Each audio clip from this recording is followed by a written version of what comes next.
शीर्षक होतं की धर्मवादी राजकारणात बुडाला कांद्याचा प्रश्न। नरेंद्र मोदींना एका शेतकऱ्यांनी सभेत उठून विचारलं की तुम्ही कांद्याच्या प्रश्नाबद्दल बोला।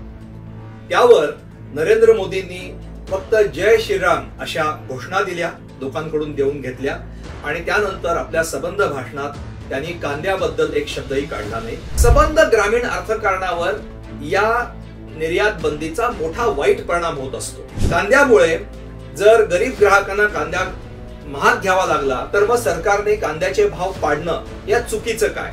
आपल्याला माहिती आहे की त्यांनी कोरोनाच्या काळामध्ये आपल्याकडून काय काय करून घेतलं, म्हणजे आपण थाळ्या वाजवल्या, मेणबत्त्या पेटवल्या वगैरे वगैरे।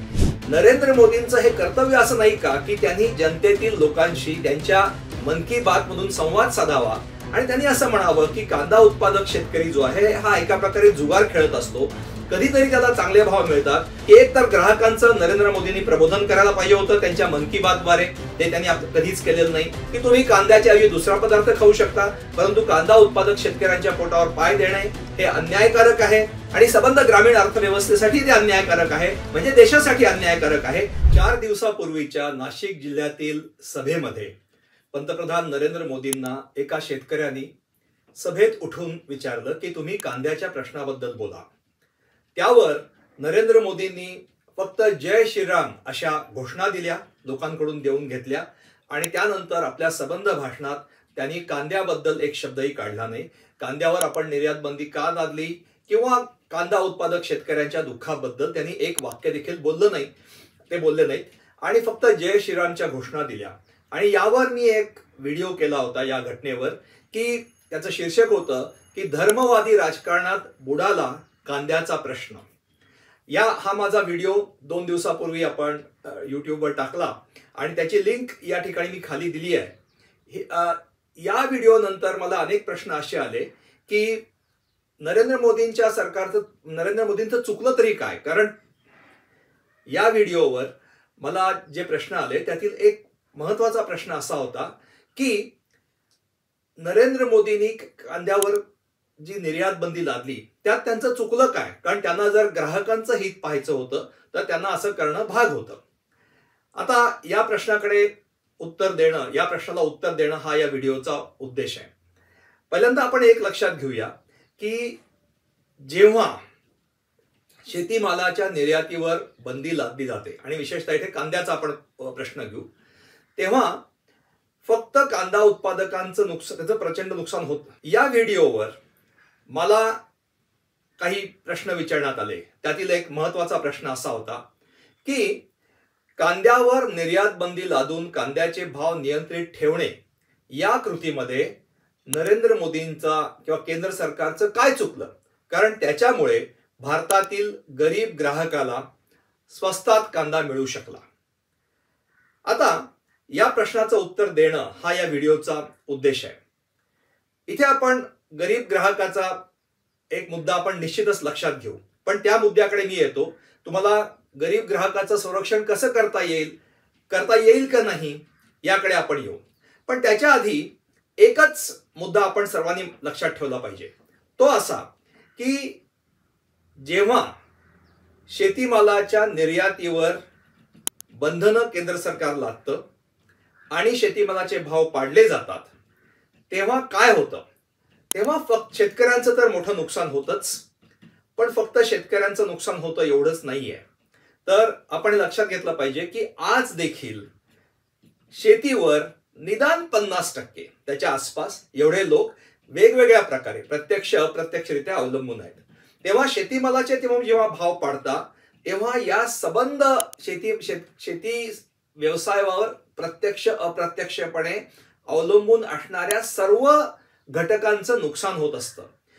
निर्याती मिळून मिळणारा पैसा हा बाहेरून येणारा पैसा असतो आणि तो पैसा या जवळपास 50% ज्या क्षेत्रावर अवलंबून आहेत त्या क्षेत्रामध्ये जात असतो। त्यामुळे सबंध ग्रामीण अर्थकारणावर या निर्यात बंदीचा मोठा वाईट परिणाम होत असतो, हे आपण लक्षात घेऊ।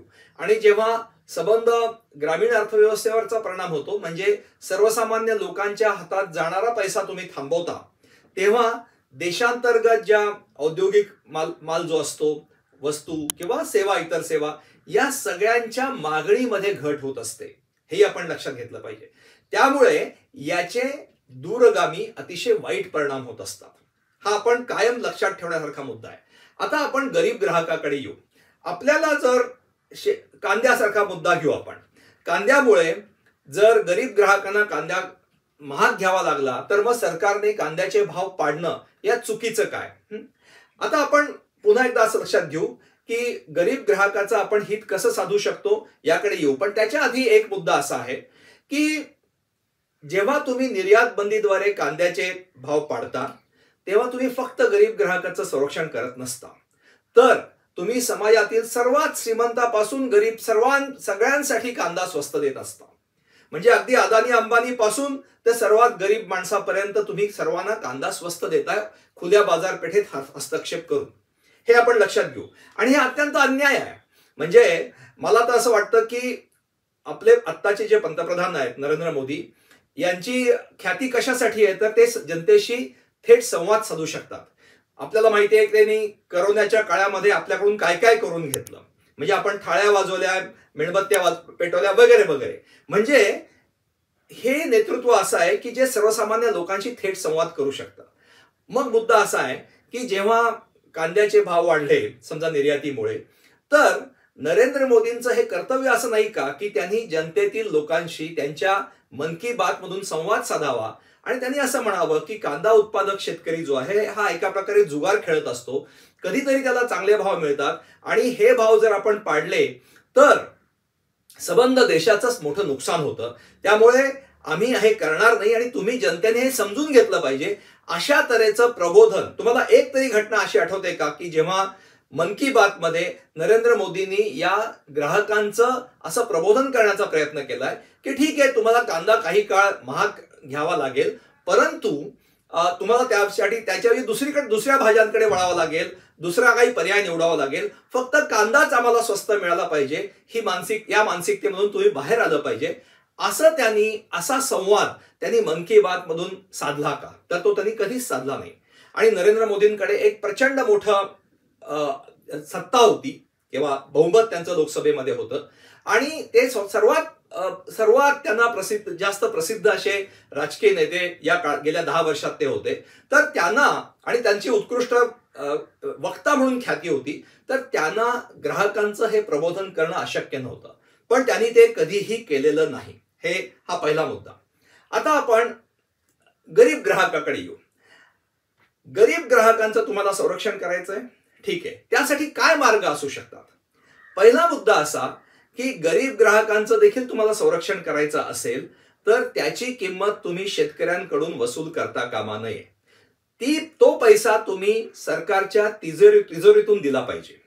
आता हे प्रत्यक्षात शक्य आहे का? त्याचे आपण दोन पद्धतीने याचा विचार करू शकतो आणि याची काही तत्व आपण पुढे ठेवू शकतो असं मला वाटतं की तुम्हाला जर गरीब ग्राहकांचं संरक्षण करायचंय तर आज तुमच्याकडे सार्वजनिक वितरण व्यवस्था आहे आणि तुमचं असं म्हणणं आहे की आम्ही सार्वजनिक वितरण व्यवस्थेमधून जवळपास मला वाटतं 67% लोकांना ते 5 किलो धान्य ते देत आहेत आणि आता तर ते मोफत देत आहेत अजून देखील.